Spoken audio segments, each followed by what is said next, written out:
Les cadres de l'IDPS Tshisekedi, Fédération de Mbuji-Mayi, ont saisi l'opportunité de remercier le président Félix-Antoine Tshisekedi qui a porté son choix sur un digne fils de l'IDPS Tshisekedi, Fédération de Mbuji-Mayi, M. Jean-Pierre Dikouma Kitenge, à la tête du Conseil de l'Observatoire de surveillance de la corruption et de l'éthique professionnelle OCEP en cycle.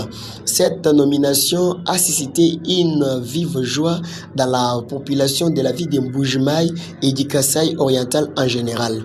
À cet effet, le cadre de l'IDPS salue l'engagement et le bravoure de Jean-Pierre Kitenge pour ce nouveau poste, tout en remerciant le secrétaire général de l'IDPS Tshisekedi, Augustin Kabouya. Les cadres choisis pour cet événement étaient le boulevard Laurent-Désiré Kabila. Nous sommes dans la ville de Mbuji-Mayi. Message de félicitations et de soutien des cadres de l'IDPS Tshisekedi, Fédération de Mbuji-Mayi, cellulaires, sectionnaires et fédéraux. Les cadres de l'Union pour la démocratie et le progrès social, Fédération de Mbuji-Mayi, présentent leurs sincères félicitations à M. Jean-Pierre Dikouma Kitenge pour sa nomination en qualité de président du conseil d'administration de l'Observatoire de surveillance de la corruption et de l'éthique professionnelle OCEP en cycle.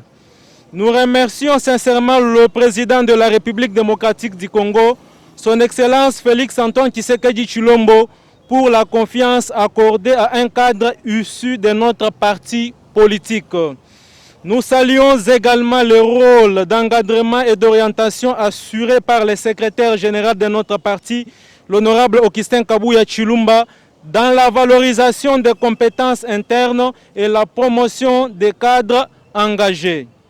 La désignation de notre combattant Jean-Pierre Dikouma Kitenge constitue la reconnaissance de son parcours militant, de son engagement constant et de sa contribution à la formation politique au sein de notre famille politique. Nous sommes convaincus qu'il exercera cette responsabilité avec rigueur, intégrité et sens élevé de l'intérêt général. Eu égard de son expérience, de ses capacités organisationnelles, de son attachement aux valeurs de la bonne gouvernance, nous formulons le vœu de voir son expertise continuer à être mise à profit à des niveaux de responsabilité encore plus élevés au sein des institutions de la République, chaque fois que l'autorité compétente estimera opportun.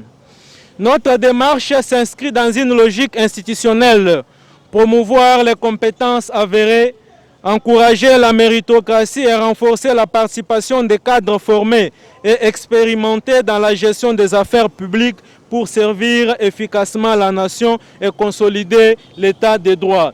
Faites en Mbuji-Mayi, le 16 février 2026, les cadres de l'Union pour la démocratie et le progrès social, les cellulaires et les sectionnaires, nous vous remercions.